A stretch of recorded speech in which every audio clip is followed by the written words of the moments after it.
Rogelio Sánchez. Señor, le ha puesto ahí en su corazón. Le bendiga.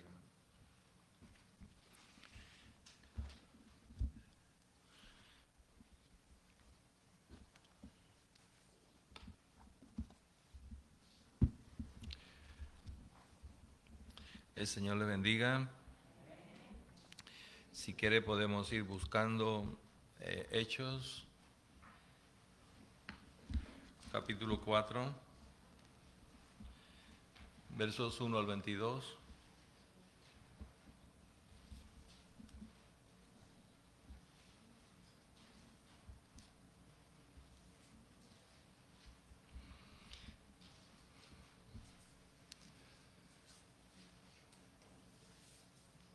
Si deseas ponerte en pie para leer la palabra,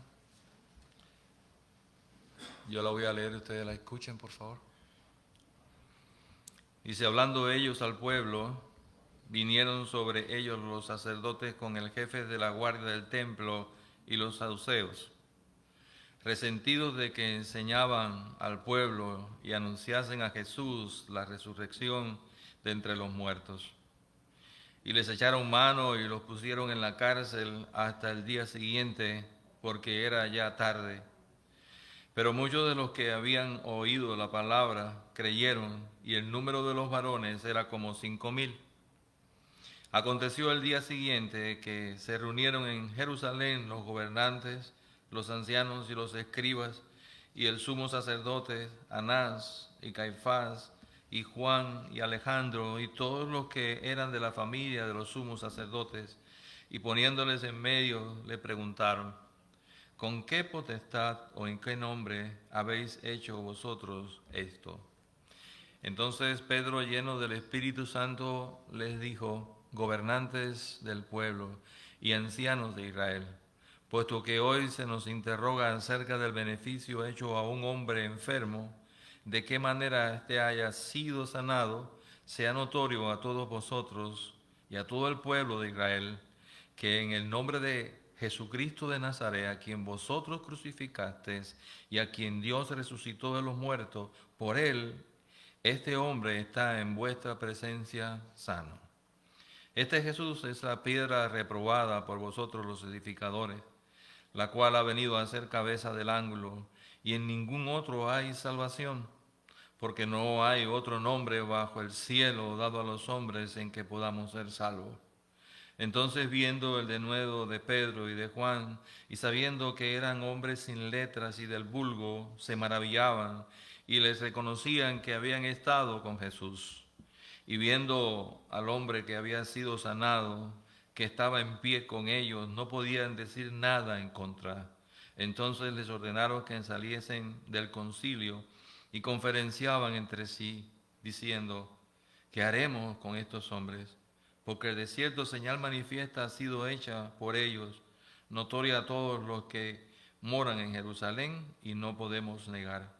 Sin embargo, para que no se divulgue más entre el pueblo, amenacémoslo para que no hablen de aquí en adelante a hombre alguno en este nombre.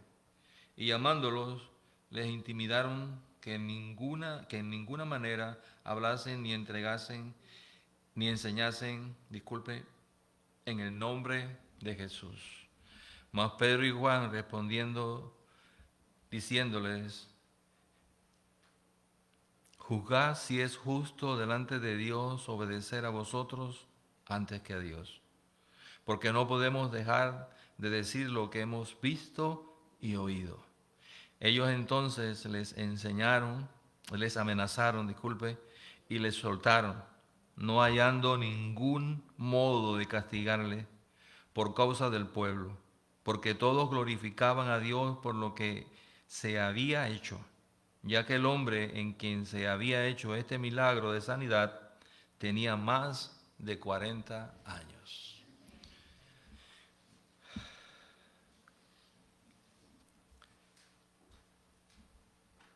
¿Dónde y con qué construyes?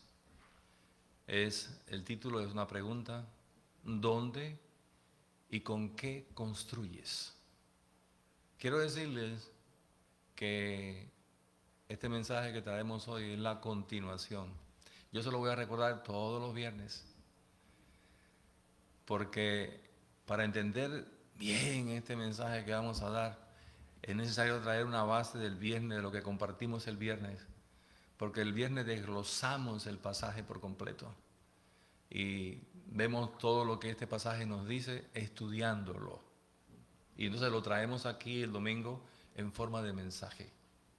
Pero nunca decimos lo mismo exactamente, no es lo mismo. Es la segunda parte de este texto que analizamos los viernes. Así que volvemos a invitarle a que usted venga, porque es necesario que nosotros entendamos bien, lo más que podamos, qué Dios nos quiere decir a través de su palabra. Amén. Oramos. Señor, gracias. Tu palabra nos sintoniza contigo, con tu Hijo, con Cristo Jesús. Guía, faro a nuestros pies, Señor. Y aún, Señor, cuando no podemos razonar en ella y la hacemos, tú envías tu bendición, Señor. Gracias por esto. Gracias por tenerla. Ahora permite que no sea un libro más en nuestra casa y que no esté escondido, sino que sea la lámpara que alumbra nuestro hogar y nuestras vidas. En el nombre de Jesús. Amén. Pueden sentarse, por favor. Saben, vuelvo a repetir, ¿dónde y con qué construye? Ahí es importante saber. Nosotros no podemos construir en todo lugar, ¿verdad? Ni tampoco podemos construir con cualquier cosa. Tenemos que construir con los materiales adecuados, en el suelo adecuado. Pero esto al mismo tiempo, evaluando un poquito el pasaje, me hacía pensar en lo que el texto ha traído y la venida de nuestro Señor y su resurrección y ahora la predicación de aquellos que habían estado con Jesús. Y he visto muchas veces, lo he visto en mi vida, que un mismo hecho para unos puede significar alegría y para otros puede significar tristeza. El mismo hecho. Decisiones que para unos representan paz, pero para otros representan guerra. La misma decisión. Porque depende de quién lo recibe. ¿Quién es la persona que está recibiendo la decisión? Una misma cosa puede producir efectos contrarios. Eso es lo que estoy tratando de decir. En medio de un mismo problema, unos se derrumban y otros se afirman en medio de los problemas. Yo lo veo, lo he visto, donde unos ven muerte, otros ven vida.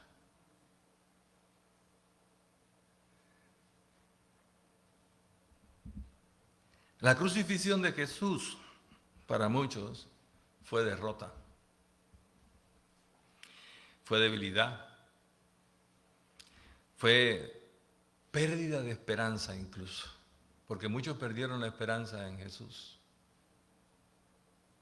cuando fue crucificado. Para otros significó la victoria. Un mismo hecho. Para otros significó la victoria, significó el poder. Y podíamos decir con toda seguridad que significa para nosotros la esperanza. La resurrección de Jesús y la crucifixión es nuestra esperanza. La única esperanza real que tiene el hombre. No hay otra.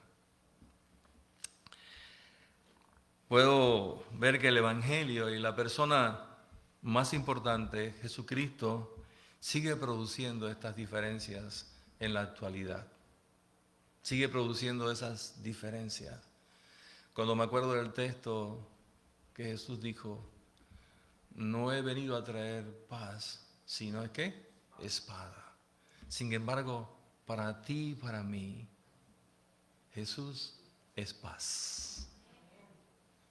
Para otro puede ser espada. Pero Jesús para ti y para mí es paz. Y esa es la paz que podemos disfrutar, estar bien con Dios. Eso es paz, aunque para otros Jesucristo pueda ser guerra o espada. Y el pasaje de hoy nos muestra la diferencia de las respuestas de Pedro, Juan, y las respuestas de los líderes religiosos. Había una diferencia basada en un mismo hecho. Pedro o Juan decidieron mantener su fe en Dios y en lo que dice su palabra y lo que aprendieron de Jesús. Se mantuvieron firmes ante una acusación. Glorificaron a Jesucristo en el lugar que había sido muerto y delante de las personas que habían causado la muerte de Jesús. Tomaron valentía frente a las amenazas y se crecieron cuando estuvieron y se sostuvieron en esta palabra que dijeron: juzgad si es justo delante de Dios obedecer a vosotros antes que a Dios, porque no podemos dejar de decir lo que hemos visto y oído. ¡Wow! Esas palabras finales no es el comienzo, es la palabra no podemos dejar. No vamos a dejar de decir aquello de lo cual nosotros hemos sido testigos, porque lo que ellos estaban dando no era simplemente una palabra, estaban dando el testimonio de Jesús. ¿Por qué había ido a la cruz y cómo en el poder de Dios había resucitado? Ese era el mensaje. Y por otro lado, los líderes religiosos, la misma persona, decidieron negar al Mesías, al enviado de Dios. Decidieron optar por matar, y no una sola vez, sino que lo hicieron una y otras veces, y las intenciones con que se llevaron a Pedro y Juan a la cárcel y después al Sanedrín, al concilio, no eran otras intenciones que procurar su muerte. Porque cuando no tenían la oportunidad de refutar con una verdad lo que estaban delante de ellos, entonces recurrían a la represión y a la muerte. Se unieron saduceos, escribas, ancianos, jefes de la guardia, un grupo, para ir contra Pedro y Juan. Hicieron un complot para ir contra ellos y después le amenazaron. Le amenazaron porque ellos tenían miedo. Qué tremendo. Para Pedro y Juan fue valentía. Sin embargo, la persona de Jesús, para ellos, producía ¿qué? Miedo. Y nosotros sabemos que muchas de nuestras reacciones a veces, no siempre, a veces son por miedo, a veces reaccionamos por miedo hacia otras personas. Bueno, ellos estaban haciendo lo mismo, tenían miedo de que este nombre lleno de poder, de vida, de resurrección, se levantara y pudiera ser ahora el centro de todas aquellas personas que le iban a seguir. Era como si ellos tenían miedo de que el judaísmo iba a ser abandonado para ir entonces tras el cristianismo, que era exactamente Jesús. Tenían miedo de perder su autoridad. ¡Wow! Una vida, Jesucristo, un mensaje, el Evangelio, hizo dos grupos, hizo dos caminos. La pregunta que me hice, que me hacía y que me hago es, ¿cómo? ¿O por qué la diferencia? ¿Por qué pasa eso? ¿Qué es lo que me dice a mí como ser humano que existe esa división entre las personas? Y creo que todo está basado en lo que somos y sobre qué edificamos. Todo está basado ahí. Por eso el título del mensaje de hoy es sobre qué y con qué construyes. Por eso, yo creo que ahí está la respuesta. Saben, los versos 1 y 12 se convirtieron en un lema para aquellos que confiaban en Jesús. Dice, este Jesús es la piedra reprobada por vosotros los edificadores, los cuales ha venido a ser cabeza del ángulo, y en ningún otro hay salvación, porque no hay otro nombre bajo el cielo dado a los hombres en que podamos ser salvos. Amén. ¿Se recuerdan del corito que yo les enseñé? Miriam, ¿te acuerdas? Sí, ni en el cielo, ni en la tierra, ni debajo de la tierra hay otro nombre como el de Jesús. Canta. Ni en el cielo, ni en la tierra, ni debajo de la tierra hay otro nombre como el de Jesús, porque ese nombre sobre todo nombre, ese es el nombre poderoso de Jesús. Amén. Este texto se convirtió en un lema para nosotros los cristianos. Él es la piedra angular. Para unos lo rechazaron, para otros el centro de mi vida, lo que amarra mi vida, lo que sostiene mi vida. Pedro y Juan permanecieron con Jesús aproximadamente 3 años. Y dice el verso 13, hay un mensaje tremendo para nosotros en el verso 13. Entonces, viendo el denuedo, la valentía, el coraje de Pedro y de Juan, y sabiendo que eran hombres sin letras y del vulgo, vamos a cambiar la palabra del bulto le vamos a poner, para que podamos entenderlo un poquito más. Gente sin importancia. Dice, se maravillaban y les reconocían que había estado con Jesús. Si hay una cosa que ellos no podían negar, eran 2. La sanidad era innegable. Y la otra cosa que no podían negar era lo que se desbordaba de la vida de Pedro y Juan. Y lo que se desbordaba de la vida de Pedro y de Juan era la vida de Jesús. Porque ellos habían construido su vida por 3 años en los fundamentos de Cristo y con los materiales que Cristo le brindó, edificaron su propia vida y por eso podían responder de esta manera. La pregunta que yo me hacía a mí mismo cuando estaba en este mensaje era, las otras personas pueden ver en mi vida a Jesús. Por lo que hablo, por lo que hago, por mi mano, por lo que doy, por lo que entrego, por cómo amo. A veces Jesús se desborda de la vida de aquellos que le siguen, aún sin palabras. Cuando podemos enfrentar hechos en nuestra vida que para otros es difícil, mas para ti y para mí resulta fácil porque con nosotros está la presencia del Espíritu Santo de Dios. Esa presencia del Espíritu Santo de Dios es que nos da valentía para enfrentar nuestros propios miedos, nuestras propias indecisiones. Y eso fue lo que ocurrió en la vida de aquellos hombres. Los líderes religiosos eran hombres escogidos supuestamente por Dios para ministrar en el nombre de Dios, pero pasó algo. Se hicieron dueños de lo que le pertenecía a Dios. Eso fue lo que pasó con esos hombres. Eso es lo que puedo entender del razonamiento, de lo que me está diciendo la Escritura. Ellos se constituyeron en los dueños del templo.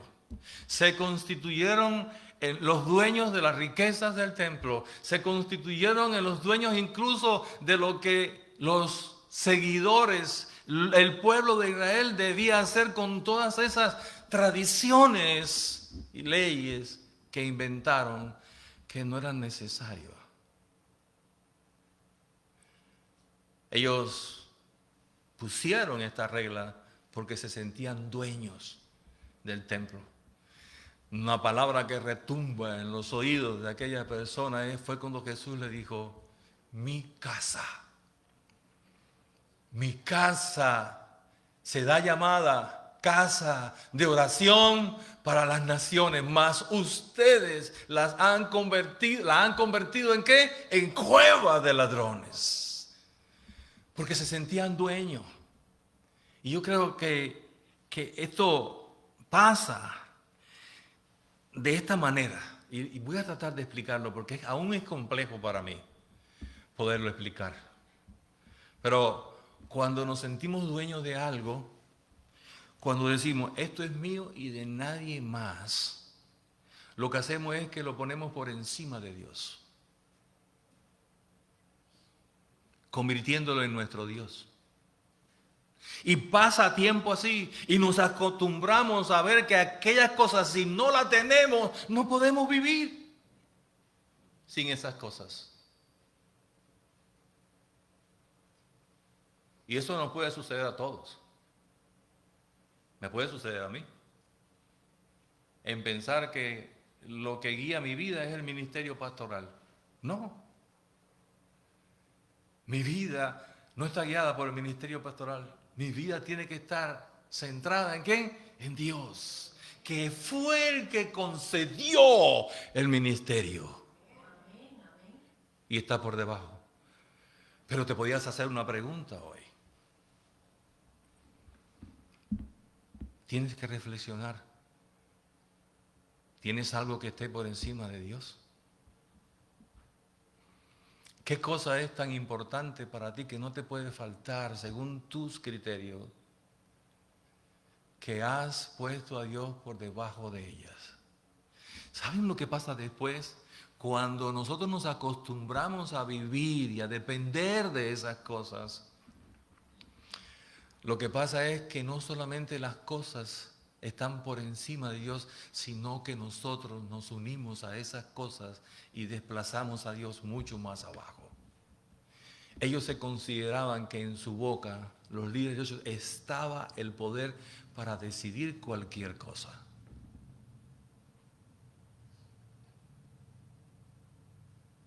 Nosotros no somos dueños de este lugar. Si tú crees que eres dueño de este lugar, estás poniendo este lugar por encima de ¿quién? De Dios.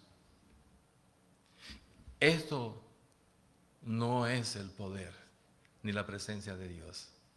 Esto es usado para presentar a aquel que es Rey y Señor, cielo y tierra. Y no lo puedo sustituir.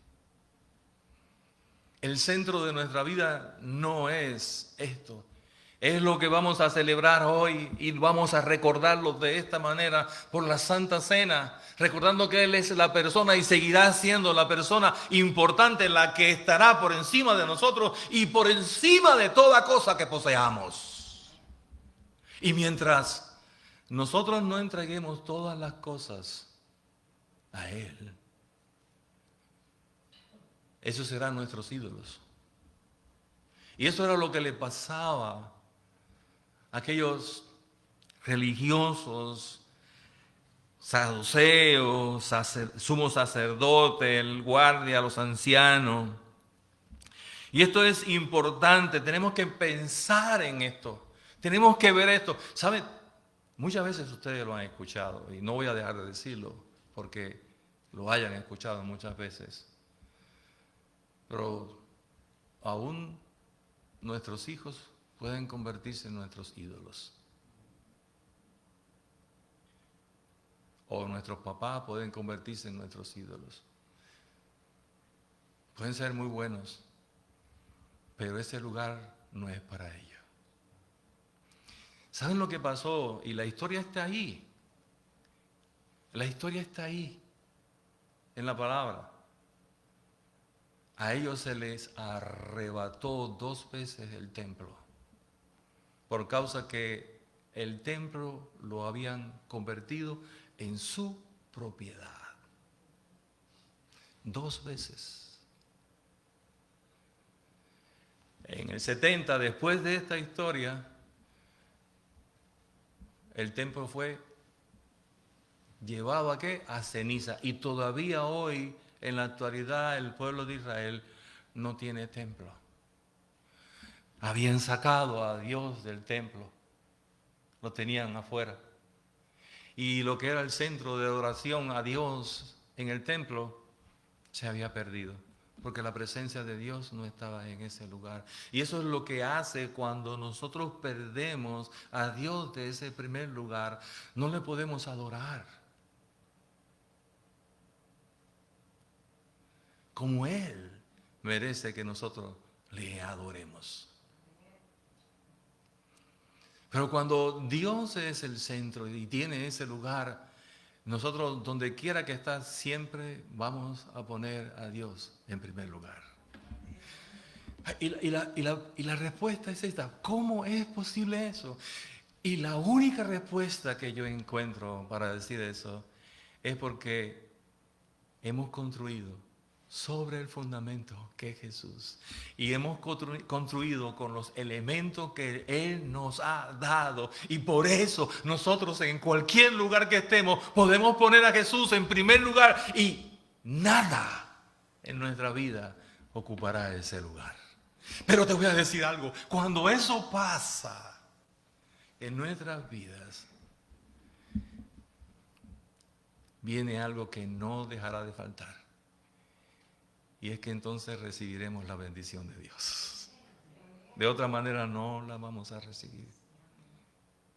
Y ven, las escrituras están claras. Después de este hecho fue extraordinario cómo el evangelio se extendió. La gracia del Señor estuvo sobre cada una de estas personas. Están ahí, las explicaciones están ahí. Pero la palabra también, fuera de este texto, nos dice algo importante. Allí en 1 Corintios capítulo 3, versos 10 y 11, dice de esta manera: conforme a la gracia de Dios que me ha sido dada, yo como perito arquitecto puse el fundamento y otro edifica, pero cada uno mire cómo sobreedifica. Cada uno. Porque nadie puede poner otro fundamento que el que esté puesto, el cual es Jesucristo. Nadie puede poner otro fundamento que no sea el de Jesucristo. Hoy vuelvo con la pregunta. Y tienes que llevarte esa pregunta en tu mente. ¿Cuál es mi fundamento? Quiero que rectifiques eso día por día. Porque tu fundamento tiene que ser Jesús.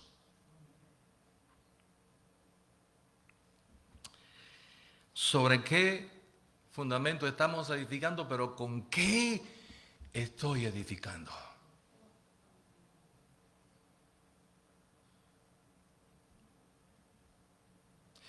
Porque si yo estoy en la roca y estoy en un terreno firme, pero aún no edificare con los materiales que Él nos ha proporcionado, nuestra vida seguirá siendo débil. Aunque estemos sobre la roca, nuestra vida será débil, hermanos míos. ¿Quién o qué está, o cómo estamos, sobre qué cosa está sujeta nuestra vida? Y es como una armazón. La base de estas construcciones están amarradas a la edificación. Si así no fuera, ya no se hubieran sostenido. Pero tiene que haber una unión entre lo que se edifica y la base que está abajo. Si no hay esa unión, pues entonces no se va a conseguir nada. ¿Podemos responder que nuestro fundamento es Jesús o no?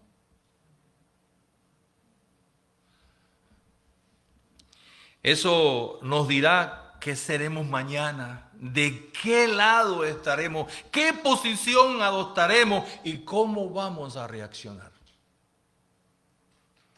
La base y sobre cómo edificamos.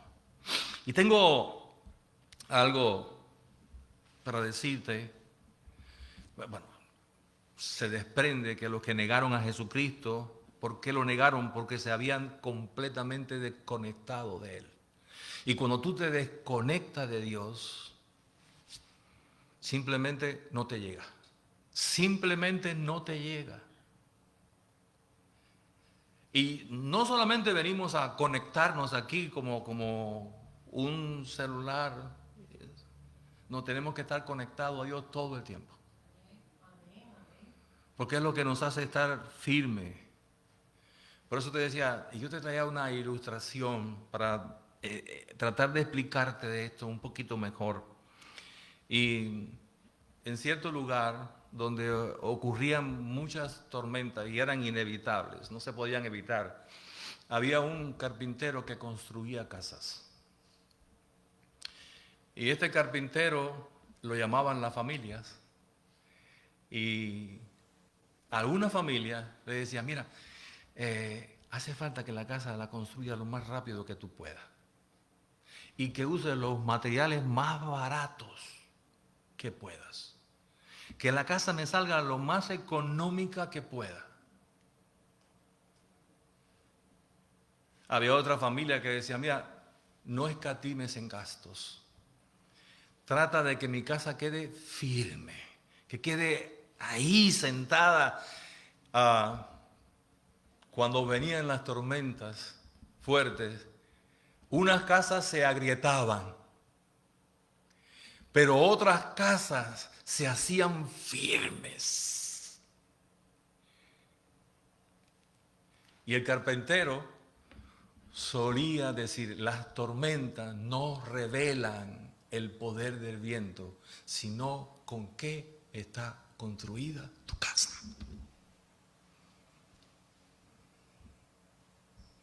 Eso es lo que revela.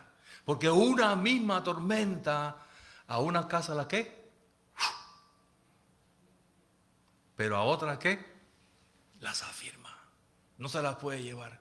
Se hacen más firmes, se hacen más acopladas.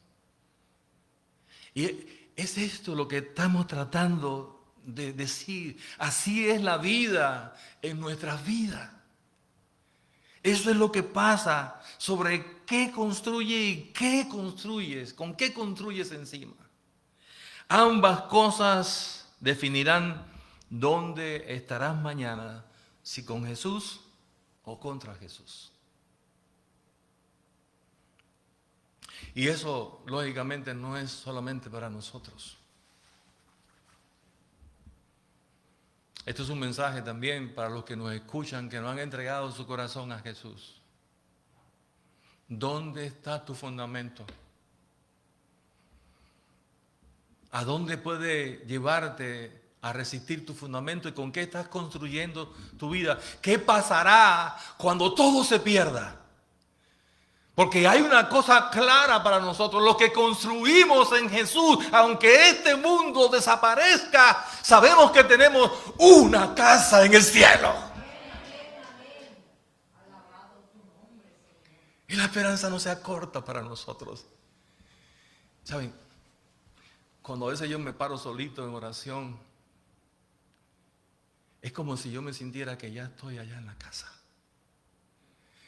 Tengo la seguridad de mi morada en los cielos. Y este mundo se puede acabar porque no construyo mi vida con los materiales de este mundo. Tenemos que construir nuestra vida con los materiales de Dios. Y eso es lo que nos va a sobrepasar mucho más allá. Te propongo que hagas una evaluación en tu vida.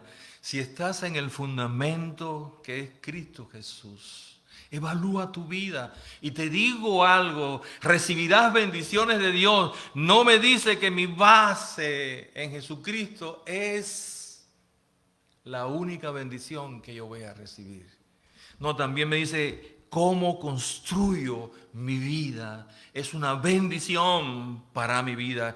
Si no estás en Cristo, yo te puedo asegurar que tu base no es segura.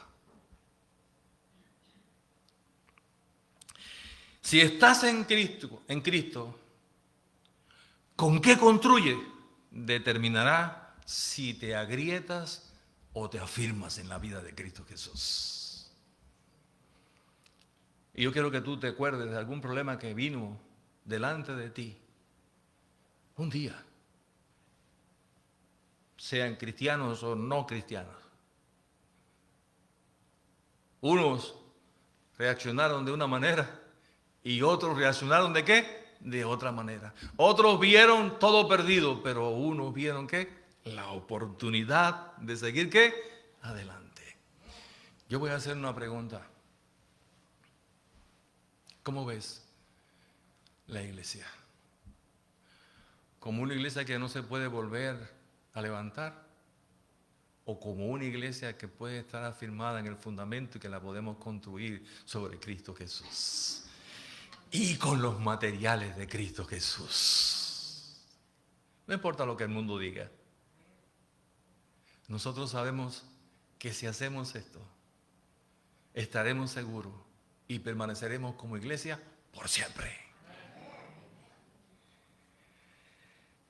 Los tiempos malos van a llegar, ¿sí o no? ¿Ha pasado un día en tu vida en el cual no te hayas enterado de algo malo que está sucediendo en este mundo? Si abres la noticia, yo te aconsejo que no la tengas mucho tiempo. Ya yo decidí no abrir muchas noticias, no voy a oír algo, pero voy a centrar mi vida en aquel que es mi fundamento. Amén. Porque los problemas van a venir constantemente, las circunstancias difíciles nos van a faltar, tú no las puedes evitar, yo tampoco las puedo evitar, pero sí van a determinar tú y yo sobre dónde estamos y cómo construido y que nuestra vida sea firme en el Señor. Recuerda, la decisión que tengas hoy es lo que va a fortalecer o va a agrietar tu vida. ¿Ok? Y quiero que no te vayas de aquí sin este pensamiento. La construcción de nuestra vida es diaria, es constante. Cada día agarramos algo que Jesús nos da para construir nuestra vida. Cada día.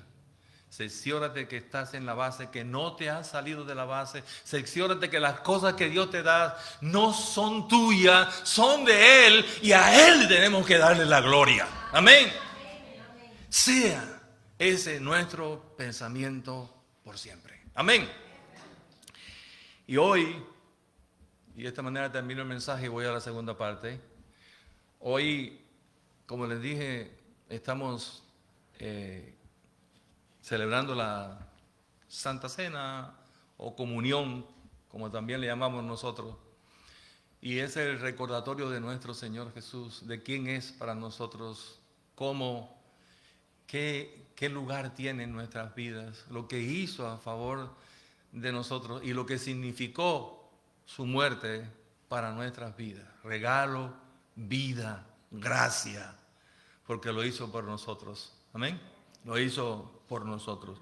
Y dice así la palabra: porque yo recibí del Señor lo que también os he enseñado, que el Señor Jesús, la noche que fue entregado, tomó pan, y habiendo dado gracias, lo partió y dijo: tomad, comed, esto es mi cuerpo que por vosotros es partido. Haced esto en memoria de mí. Asimismo tomó también la copa y después de haber cenado, diciendo: este es mi nuevo pacto en mi sangre. Haced esto todas las veces que la bebiereis en memoria de mí. Así pues, todas las veces que comierais este pan y bebierais esta copa, la muerte del Señor anunciáis hasta que Él venga. Queremos decirte que nosotros como bautistas tenemos una regla que no es una regla de prohibición. Y lo que te estamos pidiendo es que si no te has bautizado, pues no tomes la cena. ¿Por qué? Dice aquí claro la palabra. Esto es mi cuerpo que por vosotros. Es aquellos que lo han recibido. Y también dice, este es mi pacto con aquellos que han creído en mí. Y la forma de hacerlo público es a través del bautismo, creemos nosotros. Pero te recuerdo que la fe es importante. Y la fe en Él es lo que te proporciona la misma bendición que yo puedo recibir. Aunque estemos en lugares diferentes, podríamos decir así que no lo estamos, porque para Dios todos somos ¿qué? Iguales. Nosotros te aconsejamos esto. Y quisiera pedir a los hermanos Manuel Monte y Marco Padilla, por favor, que se dirijan a la mesa.